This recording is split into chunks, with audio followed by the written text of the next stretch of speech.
Christmas และ December กันช่วงใกล้และตาชิกนี่เองมองและชดละเองหัวยันใจกินกันโฟเรสุยลุงมาเลงการลาเล่นวัลดูเตชุ่มกันและกันอูนาวเตไงส่วนเฮหุ่นเล่าแข่งตูระเฮียนิคลาอานินจามโอกันรักเล่นเล่กันที่ลุงและริลRin min lang thar chi bay bu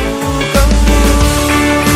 rim takin isayang mu Christmas ang night da lom takin ifa kang mu chan dong tu Krista bien tam kan keng do le December to toy moin bakla isa mo hebuna ya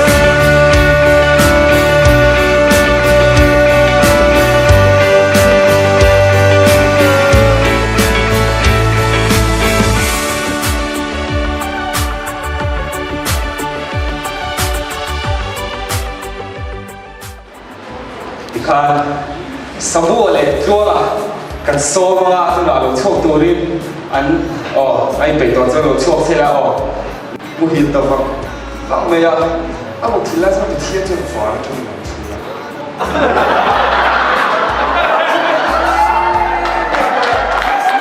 真的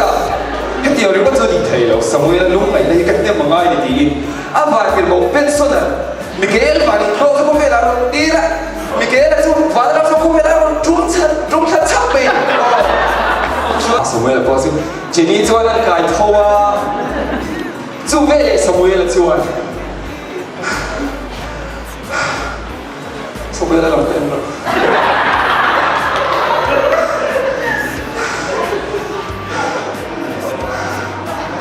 哎呀，这是吐出来。你来我来的吐，这有点不会吐多呢。Jenny，will you marry me？To toy moin bakla isa mo hebuna ya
Chana ero du sama theng silo du chana yangin malin ni van wai mo badan ruat moi den na full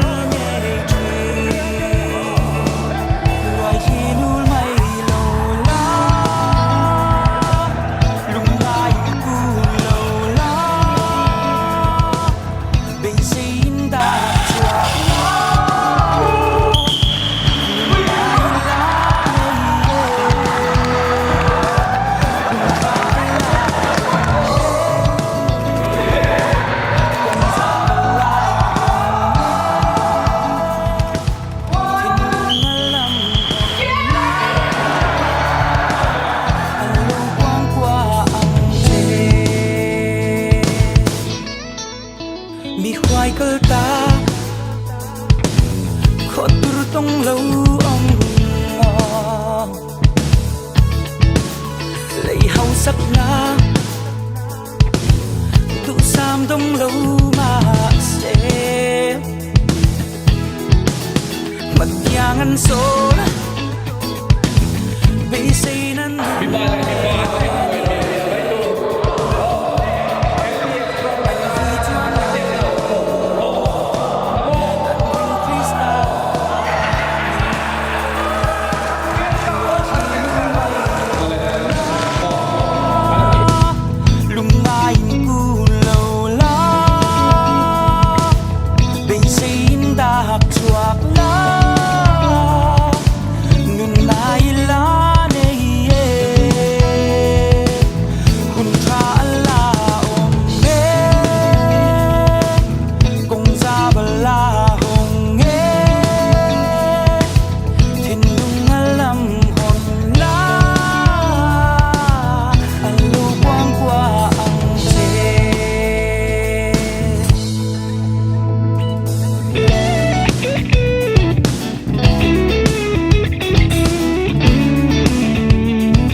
chuak la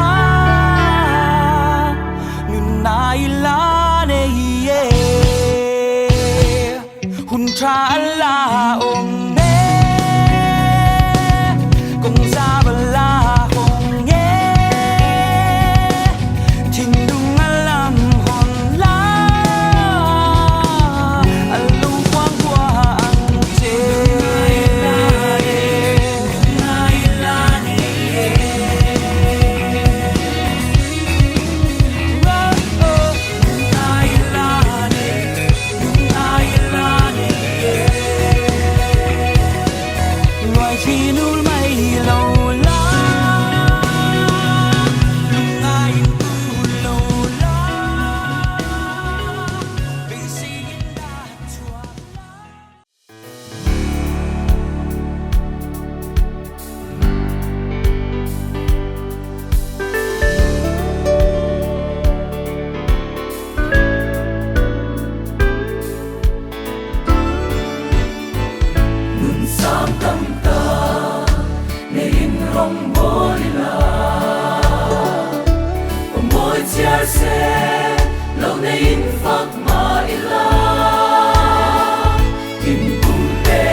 nó râu bụi sinh pha tên căn sẽ phía dấu lâu phố trì mà ngày na thu ril đang làm lễ môi chu lần li xua mà ngày na hiền đi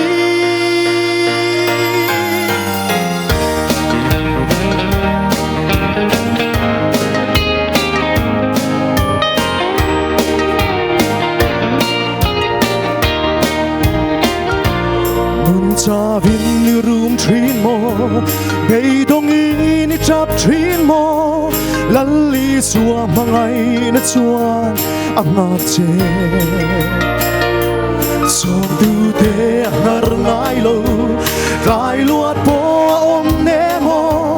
lali suwa mangai na hi amakani lali suwa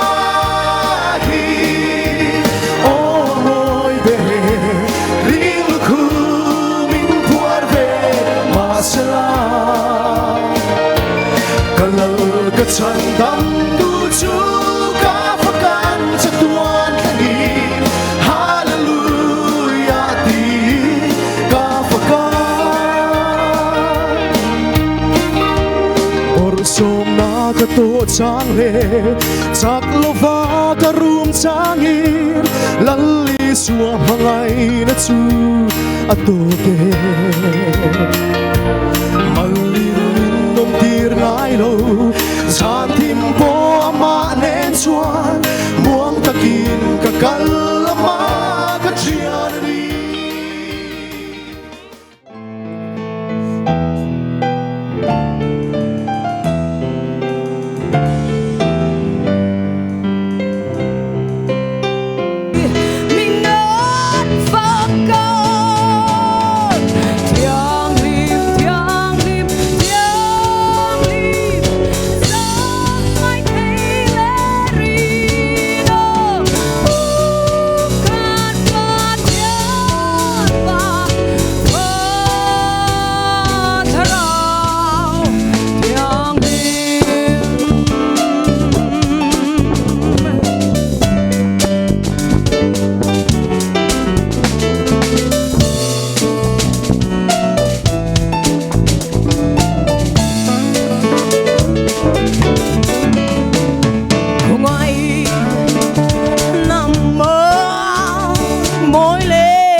lão lồng mồ lão là về anh hiểu tên mình về rồi anh ấy dân tiền mong chào lên mong chào đấy ui cái này lúc tục thôi rồi bây giờ vẫn nuông chuyện tắc em in là zero bị bốc xí dân tiền mong chào đi khai mình hẳn đi về là ui cái tụi thầy đâu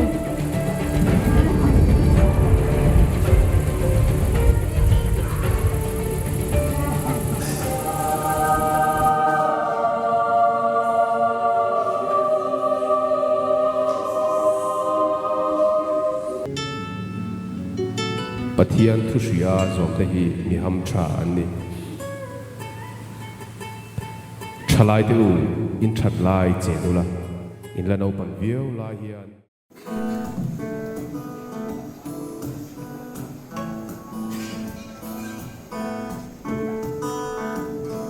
kan pathian min shuai zen chin zu zu shai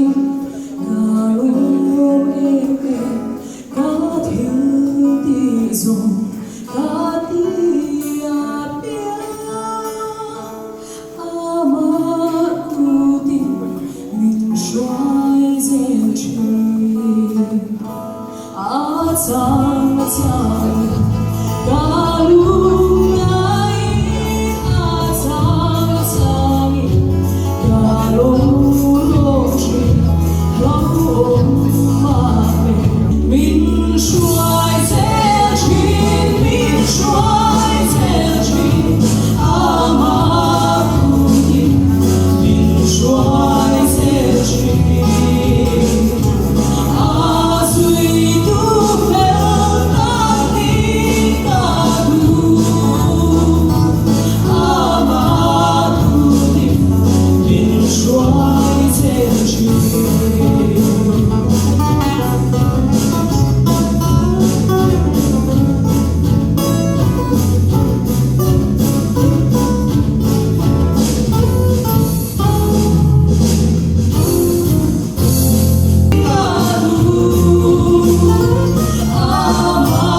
ความสุขก็สุข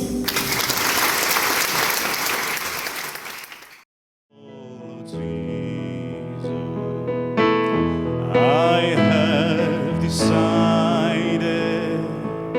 to follow Jesus. Om Dampanin Remi Ama Anluang Leile Vada Tuani Patiani Vangi Leile Vada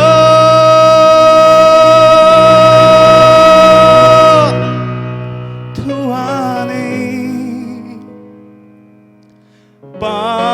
Patiani Vangi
Ah!